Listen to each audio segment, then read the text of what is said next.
इस बुलेटिन में बात होगी ईरान के सामने डोनाल्ड ट्रंप के सरेंडर की, देश में एलपीजी किल्लत पर पीएम मोदी की सफाई की, देखेंगे कोर्ट के सामने कैसे गिर गया चुनाव आयोग, कैसे पीएम मोदी के गढ़ में गरजे राहुल गांधी। आदिवासी का मतलब ये देश आपका था, ये इस देश का जल जंगल जमीन आपकी थी।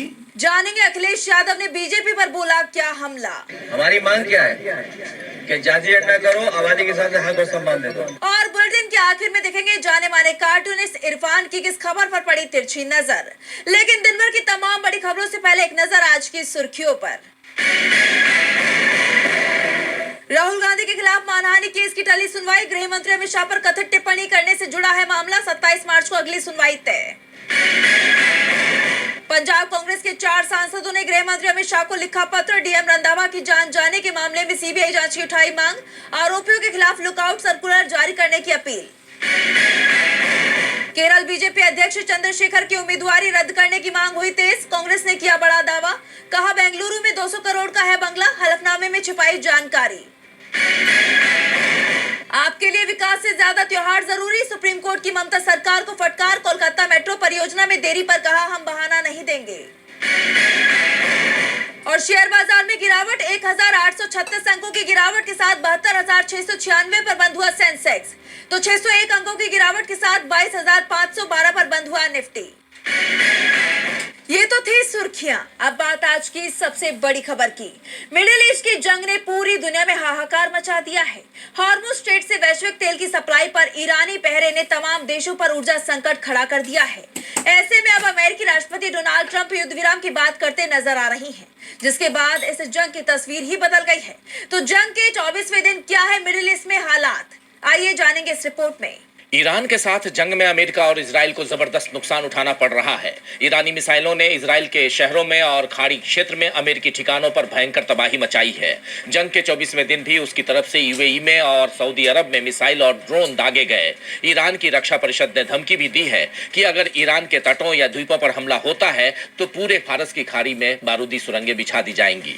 यानी अभी तक हॉर्मुज स्ट्रेट जो फारस की खाड़ी को ओमान की खाड़ी से जोड़ता है, केवल उस संकरे मार्ग के बंद होने से दुनिया भर में जो हाहाकार मचा हुआ है, उसके बाद अब फारस की खाड़ी भी अगर बंद हो जाती है तो वैश्विक व्यापार को दोहरा झटका लगेगा। पहले ही आईईए यानी इंटरनेशनल एनर्जी एजेंसी ने चेतावनी दी है कि ऊर्जा संकट 1970 के दशक के तेल संकट से भी बदतर है। ऐसे में ईरान की ये चेतावनी बेहद गंभीर मानी जा रही है। वहीं अमेरिकी राष्ट्रपति डोनाल्ड ट्रंप ने हॉर्मुज खोलने के लिए ईरान को जो 48 घंटे का अल्टीमेटम दिया था, उसके जवाब में ईरान के इस्लामिक रिवोल्यूशनरी गार्ड कोर यानी आईआरजीसी ने कहा है कि अगर हमारे बिजली संयंत्रों को निशाना बनाया जाता है तो हम इजराइल और खाड़ी देशों में मौजूद उन बिजली संयंत्रों पर हमला करेंगे जो अमेरिकी ठिकानों को बिजली सप्लाई करते हैं। मतलब साफ है कि अमेरिका और इजराइल की किसी भी धमकी के आगे झुकने से ईरान ने इनकार कर दिया है। ऐसे में इजरायली पीएम बिन्यामिन नेतन्याहू ने दूसरे देशों से अपील की है कि वो इस जंग में शामिल हों। लेकिन अगर ऐसा हुआ तो ये जंग तीसरे विश्व युद्ध का रूप ले सकती है। ऐसे में चीन ने भी चेताया है कि अगर ये जंग और फैलती रही तो पूरा इलाका एक ऐसे चक्र में फंस जाएगा जहां से निकलना मुश्किल होगा। ताकत के इस्तेमाल से सिर्फ तबाही आएगी। वहीं जिस तरह इस जंग में न्यूक्लियर फैसिलिटीज को निशाना बनाया जा रहा है, उसे लेकर रूस ने चिंता जाहिर की है। क्रेमलिन के प्रवक्ता दिमित्री पेस्कोव ने कहा है, ईरान के बुशर परमाणु ऊर्जा संयंत्र के पास अमेरिका और इजराइल द्वारा किए गए हमले बेहद खतरनाक हैं। ऐसे हमलों के अपूरणीय नतीजे हो सकते हैं। इन सबके बीच अमेरिकी राष्ट्रपति डोनाल्ड ट्रंप के आए एक बयान ने इस जंग को लेकर कई सवाल खड़े कर दिए हैं। उन्होंने अचानक ही युद्ध विराम के संकेत दे दिए हैं। ट्रंप ने दावा किया है, अमेरिका और ईरान ने मध्य पूर्व में हमारे सैन्य अभियान को पूरी तरह रोकने के लिए सार्थक बातचीत की है। इन वार्ताओं के लहजे और स्वरूप के आधार पर मैंने युद्ध विभाग को ईरानी बिजली संयंत्रों और ऊर्जा ढांचे के खिलाफ सभी सैन्य हमलों को 5 दिनों के लिए रोकने का निर्देश दिया है, बशर्ते कि चल रही बैठकों और चर्चाओं की सफलता सुनिश्चित हो। डोनाल्ड ट्रंप के इस बयान पर ईरान से भी प्रतिक्रिया आ रही है। ईरान की फार्स न्यूज एजेंसी के मुताबिक ट्रंप के साथ कोई सीधा या अप्रत्यक्ष संपर्क नहीं है। दरअसल ये agency Islamic revolutionary guard core यानी आईआरजीसी से जुड़ी हुई है।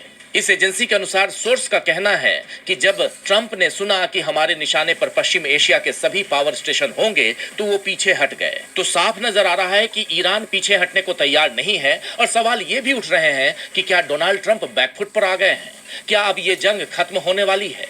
क्या एक बार फिर ईरान और अमेरिका बातचीत की मेज पर लौट रहे हैं? लेकिन अगर ट्रंप का दावा सच है तो ये पूरी दुनिया के लिए राहत की खबर मानी जा सकती है। पश्चिम एशिया में जारी भीषण जंग की चिंगारी ने हर देश में हलचल मचा रखी है, तो वहीं तबाही भारत में भी मची हुई है। देश में आम लोगों को एलपीजी किल्लत से गुजरना पड़ रहा है, साथ ही और भी कई दिक्कतें हो रही हैं, जिसे लेकर विपक्ष लगातार पीएम मोदी पर सवाल दाग रहा है। और अब आखिर में विपक्ष के दबाव में आकर पीएम मोदी ने संसद में एलपीजी के मुद्दे पर बात की है, जिसके बाद सियासी गलियारों का बाजार गर्मा गया है। देखिए रिपोर्ट। पश्चिम एशिया में जारी जंग को अब लगभग 1 महीना पूरा होने वाला है, लेकिन इस जंग में मची तबाही थमने का नाम नहीं ले रही और अब इस तबाही की आंच भारत को झकझोर रही है। देश में आम जनता को एलपीजी की कमी इस कदर सता रही है कि उनकी रोजमर्रा की जिंदगी अस्त व्यस्त हो चुकी है। इस जंग से हमारे देश में मची उथल पुथल को लेकर कांग्रेस बार बार पीएम को घेर रही थी, जिसका नतीजा ये हुआ कि पीएम मोदी को संसद में एलपीजी किल्लत को लेकर सफाई देने आना पड़ा।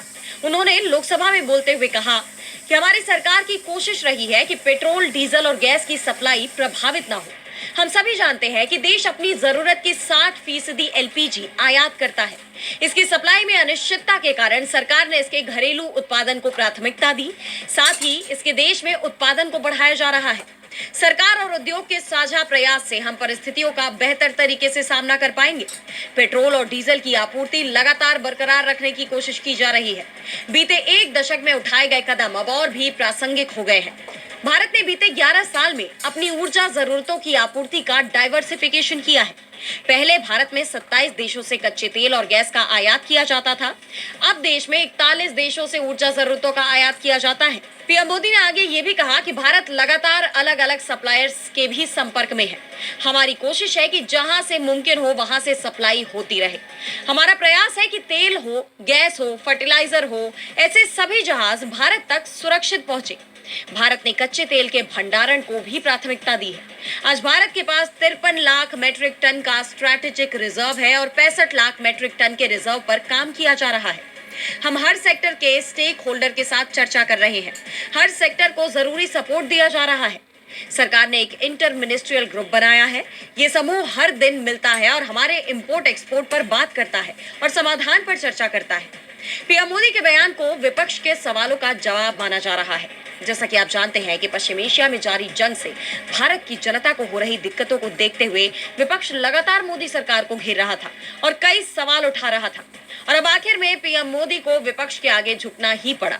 एक तरफ पीएम मोदी ने विपक्ष के दबाव में आकर संसद में सफाई दी है, तो दूसरी तरफ पश्चिम बंगाल में ममता सरकार और चुनाव आयोग के बीच आर पार की लड़ाई छिड़ गई है। पहले से ही एसआईआर प्रक्रिया को लेकर सीएम ममता बनर्जी और उनकी पार्टी टीएमसी सवाल खड़े कर रही है और अब चुनाव की घोषणा के बीच राज्य में अधिकारियों के तबादले ने सरकार के सवालों की कड़ी को और बढ़ा दिया है। पार्टी सांसद कल्याण बनर्जी ने चुनाव आयोग के इस फैसले को कोलकाता हाईकोर्ट में चुनौती दी है, जिस पर अब सुनवाई हुई। तो और क्या कुछ हुआ कोर्ट में सुनवाई के दौरान, जानेंगे इस रिपोर्ट में। पश्चिम बंगाल में विधानसभा चुनाव की तैयारियों के बीच सत्ताधारी दल टीएमसी और चुनाव आयोग के बीच टकराव बढ़ता ही जा रहा है। अब पश्चिम बंगाल में चुनाव से ठीक पहले बड़े पैमाने पर हुए अधिकारियों के तबादले के खिलाफ पार्टी ने कोलकाता हाईकोर्ट का रुख किया है। याचिका में चुनाव आयोग के उस अधिकार को चुनौती दी गई है जिसके तहत ये फैसला लिया गया है। मामले में सुनवाई के दौरान टीएमसी का पक्ष रखते हुए वरिष्ठ वकील कल्याण बनर्जी ने कोर्ट को बताया कि अनुच्छेद 324 एक व्यापक प्रावधान है जो ईसीआई को चुनाव संपन्न कराने संबंधी काम के लिए जरूरी शक्ति प्रदान करता है, लेकिन ये विधायिका की तरफ से बनाए गए कानूनों के खिलाफ काम नहीं कर सकता। राज्य को चलाने की पूरी शक्ति ईसीआई के पास नहीं जा सकती। उन्होंने कोर्ट को बताया कि अब तक सिर्फ पुलिस विभाग से ही 63 अधिकारियों को हटाया जा चुका है, वहीं 16 आईएएस अधिकारियों का भी तबादला किया गया है। बंदोपाध्याय ने चुनाव आयोग के दोहरे रवैये पर सवाल उठाते हुए कहा कि आप एक तरफ तो ये कह रहे हैं कि अधिकारी को यहाँ चुनाव प्रक्रिया से नहीं जोड़ा जाएगा और दूसरी तरफ आप उन्हें तमिलनाडु भेज रहे हैं। आप चाहते तो 5 चुनावी राज्यों को छोड़ बाकी राज्यों से भी अधिकारी बुला सकते थे। उन्होंने इस कोर्ट को ये भी बताया कि मुख्य चुनाव आयुक्त ज्ञानेश कुमार के खिलाफ महाभियोग प्रस्ताव लाया गया है। उन पर मनमाने ढंग से काम करने के आरोप लगे हैं। कल्याण बनर्जी ने एसआईआर प्रक्रिया का भी जिक्र किया और इस मामले में सुप्रीम कोर्ट के फैसलों को पढ़ते हुए बताया कि कोर्ट ने कहा था कि दोनों पक्षों के बीच विश्वास की कमी थी। उन्होंने सवाल किया कि जो सालों से राज्य में कानून व्यवस्था की देखरेख कर रहा हो, अगर उसी का तबादला कर दिया जाए तो क्या होगा। उन्होंने आगे कहा कि मुझे ईसीआई की निगरानी शक्तियों के बारे में अच्छी तरह पता है, लेकिन सवाल ये है कि ईसीआई मनमाने ढंग से काम कर सकता है, क्या वो संघीय ढांचे को नुकसान पहुंचा सकता है। जब कोई चुनी हुई सरकार मौजूद हो तो क्या ईसीआई उसमें दखल दे सकता है। टीएमसी की तरफ से पेश दलीलों ने चुनाव आयोग को कटघरे में खड़ा कर दिया है। अब देखना ये होगा कि मामले में कोर्ट क्या रुख अपनाता है। बंगाल में टीएमसी ने चुनाव आयोग को कटघरे में खड़ा कर दिया है, तो इधर नेता प्रतिपक्ष राहुल गांधी ने बीजेपी की टेंशन बढ़ा दी है। वो गुजरात पहुंचे, जिस दौरान उन्होंने आदिवासी अधिकार संविधान सम्मेलन में भाग लिया। साथ ही आदिवासियों के हक की बात की, उनकी समस्याएं सुनी और केंद्र की मोदी सरकार पर जमकर निशाना साधा। तो क्या कुछ कहा राहुल गांधी ने, जानने के लिए देखिए ये रिपोर्ट। लोकसभा में नेता प्रतिपक्ष राहुल गांधी गुजरात के वडोदरा में आदिवासी अधिकार संविधान सम्मेलन में शामिल हुए। इस दौरान उन्होंने आदिवासी समुदाय के लोगों को संबोधित किया और उनके हक की बात की। उन्होंने आदिवासियों को जंगल का असली मालिक बताया। साथ ही मोदी सरकार पर आदिवासी शब्द के असल मतलब को पूरी तरह से बदल देने के आरोप लगाए। आरएसएस और बीजेपी की तरफ से आदिवासियों को वनवासी कहे जाने को लेकर राहुल ने मोदी सरकार पर जमकर निशाना साधा और कहा कि आरएसएस और बीजेपी एक नया शब्द लेकर आए हैं, वनवासी, जिसका मतलब है कि आप सिर्फ जंगल में रहते हैं, उसके मालिक नहीं हैं। और बीजेपी का शब्द है वनवासी। वनवासी का मतलब कि भाई आप ओरिजिनल मालिक नहीं थे। आदिवासी का मतलब ये देश आपका था, ये इस देश का जल जंगल जमीन आपकी थी। वनवासी का मतलब नहीं, ओरिजिनल मालिक आप नहीं थे, ओरिजिनल मालिक कोई और। राहुल गांधी ने आरोप लगाया कि पीएम मोदी सिर्फ दिखावा करते हैं। उन्होंने कहा कि नरेंद्र मोदी और बीजेपी के लोग बिरसा मुंडा की मूर्ति के सामने हाथ जोड़ते हैं, लेकिन वो उन्हीं विचारों पर हमला करते हैं जिनके लिए बिरसा मुंडा जी ने लड़ाई लड़ी और शहीद हुए।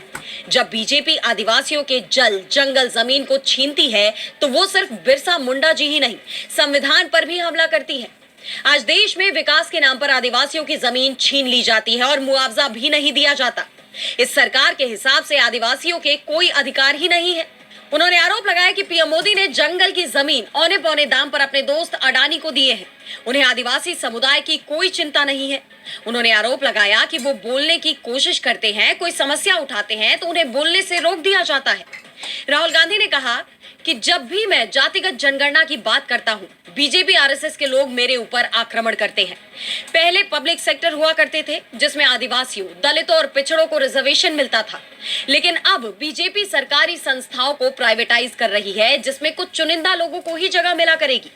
उन्होंने पीएम मोदी के लोकसभा में भाषण देने को लेकर भी बात की और कहा कि उन्होंने भाषण तो जरूर दिया, लेकिन अमेरिका के खिलाफ एक शब्द तक नहीं कहा। उन्होंने पीएम मोदी पर पूरी तरह से अमेरिकी राष्ट्रपति डोनाल्ड ट्रंप के कंट्रोल में होने का आरोप लगाया और कहा 25 मिनट का भाषण दिया, अभी दिया। आप बताइए, अमेरिका के खिलाफ कुछ बोला? एक शब्द बोला? 100% कंट्रोल में है। राहुल गांधी के इन हमलों से मोदी सरकार बुरी तरह घिर गई है। राहुल गांधी ने बीजेपी और आरएसएस को बड़ा झटका दे दिया है। तो वहीं उत्तर प्रदेश के पूर्व मुख्यमंत्री और सपा प्रमुख अखिलेश यादव ने बीजेपी को लेकर काफी आक्रामक रुख अपनाया। कई मोर्चों पर उन्होंने सरकार की घेराबंदी की। उन्होंने कई स्थानीय मुद्दों से लेकर राष्ट्रीय मुद्दों तक योगी मोदी सरकार पर जमकर निशाना साधा। वहीं अखिलेश के इन हमलों से बीजेपी बुरी तरह से घिर गई है। तो और क्या कुछ कहा अखिलेश यादव ने और क्या है ये पूरी खबर, जानेंगे इस रिपोर्ट में। उत्तर प्रदेश में अगले साल यानी 2027 में विधानसभा चुनाव होने हैं, जिसके लिए सपा प्रमुख अखिलेश यादव अभी से आर पार के मूड में दिखाई दे रही हैं। तमाम मोर्चों पर अखिलेश यादव बीजेपी को निशाने पर ले रहे हैं। इसी कड़ी में शहीद दिवस के मौके पर यानी 23 मार्च को अखिलेश सपा कार्यकर्ताओं के साथ लखनऊ लोहिया के पार्क में इकट्ठा हुए और भगत सिंह, राजगुरु और सुखदेव को याद किया। साथ ही कई मुद्दों पर बात भी की। वहीं इस दौरान वो बीजेपी पर हमलावर भी नजर आए। राज्य में विकास को लेकर जब अखिलेश से सवाल किया गया तो उन्होंने सीएम योगी पर निशाना साधा और कहा कि सीएम को बताना चाहिए कि कागज पर जो लिखा हुआ विकास है उसमें कितनी सच्चाई है।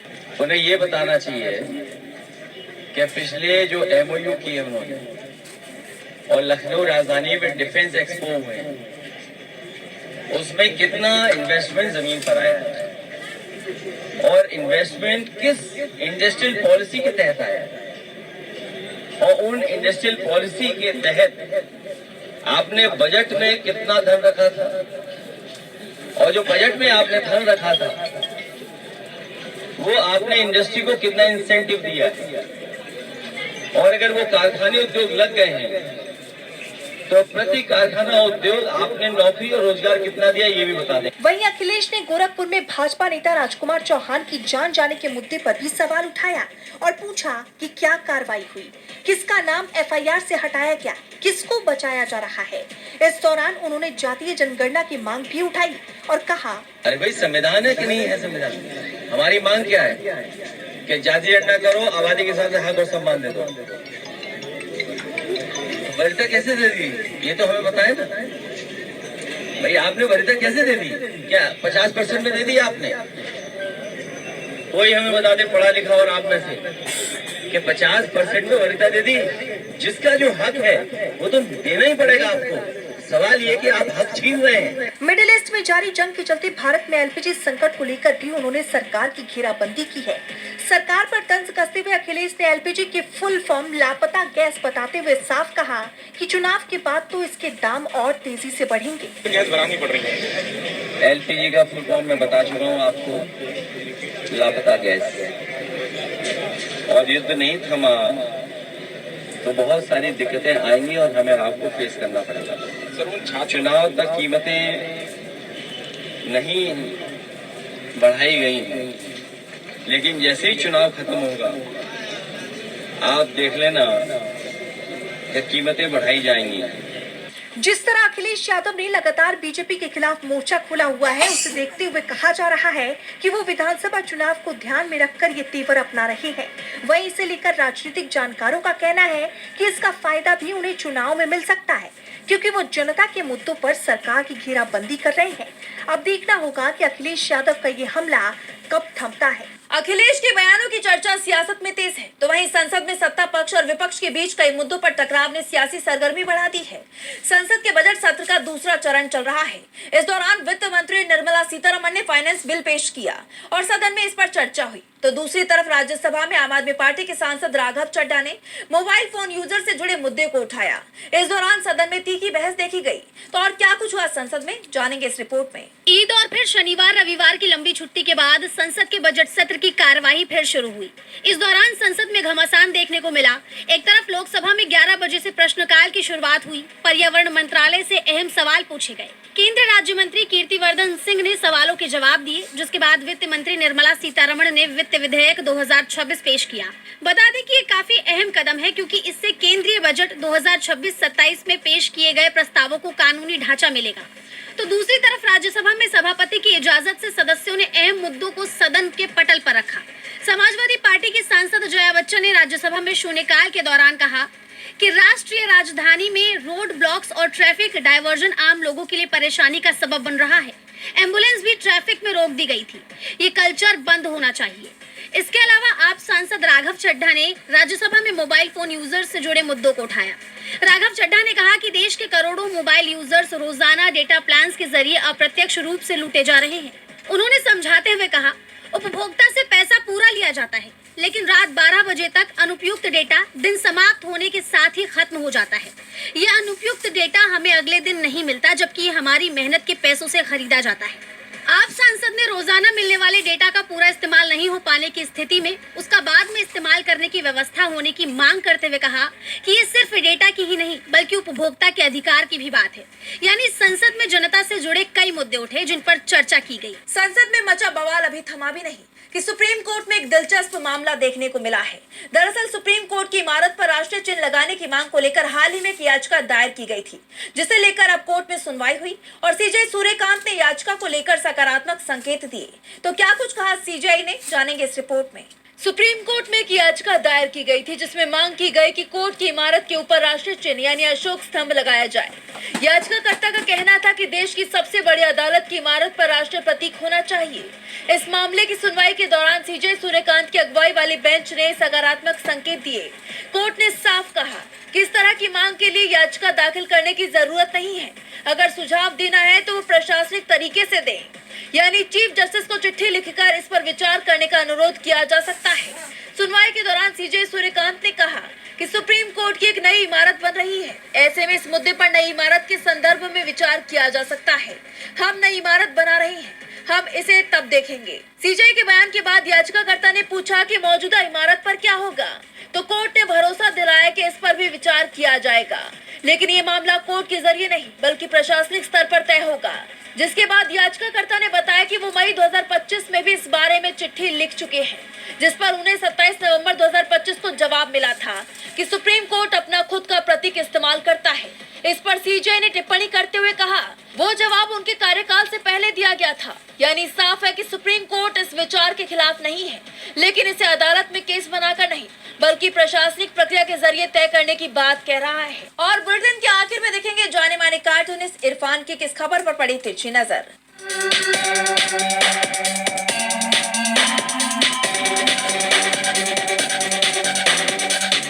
बड़ी खबर है कि गैस की किल्लत के दौर में कच्चा तेल तो रूस से आ गया है और ट्रंप के यहाँ से एलपीजी गैस भारत के लिए चल दी है। इससे जाहिर होता है कि अब गैस की कोई किल्लत नहीं होना चाहिए, लेकिन आपदा में अफसर को अपनाने वाली सरकार ने ये तय किया कि 14.5 किलो वाले जो सिलेंडर हैं गैस के, वो उसके अंदर 14.5 तो लिखा होगा, लेकिन गैस कितनी होगी? गैस होगी सिर्फ 10 किलो। आपको 10 किलो से ही काम चलाना पड़ेगा। इसी को तो कहते हैं घर घर मोदी। आप खुश है ना?